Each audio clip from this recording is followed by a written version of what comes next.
Hello everybody, here we are today looking at how competitive other leagues are compared to the NHL and how much parity there is. So before we get started with it, please make sure to subscribe if you're new to me or hockey, whatever the case may be. That being said, let's get on into it. So in sports you will see dynasties, and it does seem to be something that's not happening as much, at least in North American sports.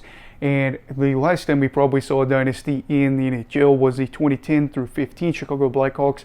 Some people were arguing about whether or not this was a dynasty. 3 championships in 6 years does it for me, because it is a championship every other year. I know it's not exactly because they went from 2010 till 2013 before they won another, but yeah, they were really good and won multiple championships. So anyway, we're going to be talking about how things aren't as common in the NHL with it, thanks to things like the expansion draft and the salary cap especially. But I did want to look at Europe's best leagues and see how they stack up compared to the NHL. So the first league we're going to be covering here is the KHL, and yes, the KHL looks a lot different compared to what it did in February of 2022, but in terms of hockey, we're looking at just the past 10 years and seeing how things have played out. And over the past decade, it is clear which team is running the KHL, and that is CSKA Moscow. I know that I'm probably going to butcher a lot of these pronunciations as we get further and further into this video, but anyway, they are clearly the dominant league in Russia. In fact, out of the past 10 years, they have won 5 of the 10 titles and are the only team to have gone back-to-back in this time.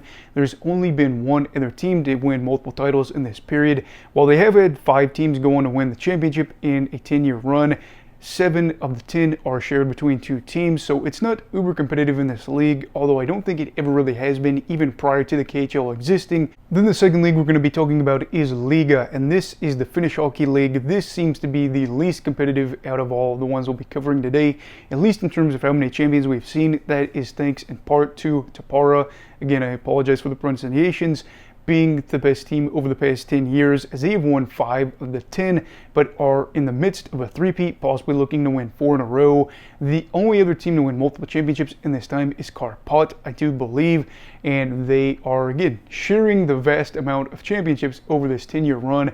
There have only been 2 other teams in the past 10 years to win a championship in Liiga, and this is probably a little bit boring for fans of the game if they are not a Karpat fan. Excuse me, I mixed up Tappara and then Karpat, but anyway, yeah, looking at this, you can see there have not been a lot of teams that have been able to be competitive in this run. Yes, I'm sure if we looked at it deeper, there could be, but one team at the moment especially looks like they could be going on to form a very special dynasty.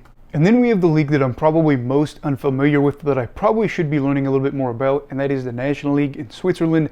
This has multiple leagues, or multiple teams I should say, that are pretty competitive, and this one is interesting because while there only have been 5 winners over the past 10 years, things I think in the past 4 or 5 years look a lot better. So looking at this, you will see teams like SC Bern that were able to kick off the decade with 3 wins in 5 years.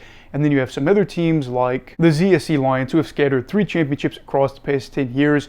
And then EV Zug, I believe is how you pronounce it, they've been able to go back-to-back, meaning there have been 2 other teams that have won 1 championship apiece in this time.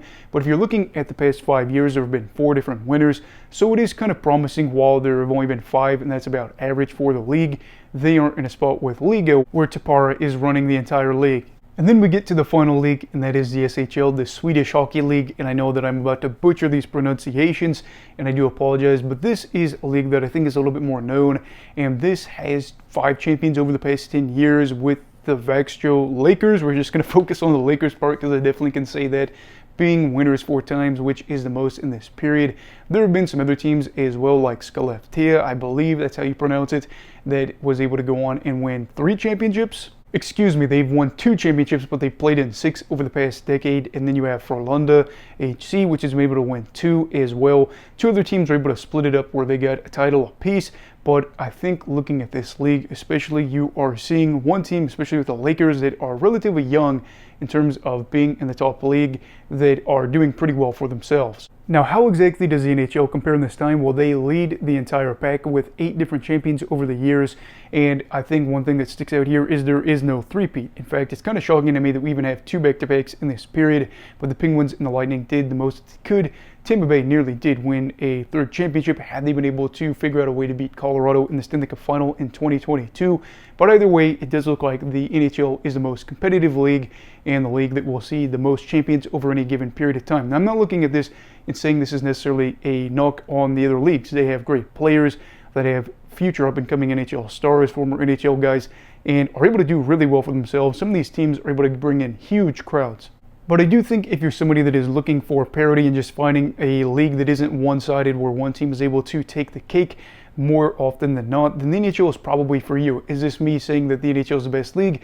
Well, I am biased and I do love the NHL, but I do think we should highlight these other leagues as well. And I wish they were more accessible in terms of watching them and buying merchandise, because there are some teams that I think I'd go out there and buy some of their stuff just to show some support. But anyway, that is just a quick and chaotic look at some of these leagues. Again, I wish I was a little bit better with the pronunciation, and I feel like I had to keep stopping because I wasn't exactly sure how to pronounce these.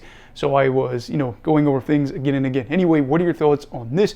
Do you think that it's good to have one team running the league for a period of time and kind of the mentality of, oh, well, we were able to knock them off, so that's good to prove that we were the best? Or do you think that it's better to have a league that is able to make things more competitive and not let one team go out there and be so dominant? Let me know your thoughts down below in the comments. Also, please make sure to like this video if you enjoyed it and subscribe if you're new. Everybody stay safe. Have a great night. And Eagle of Hockey already. Goodbye, Brigadiers and Brigadettes. This is your captain signing off. Have a great night.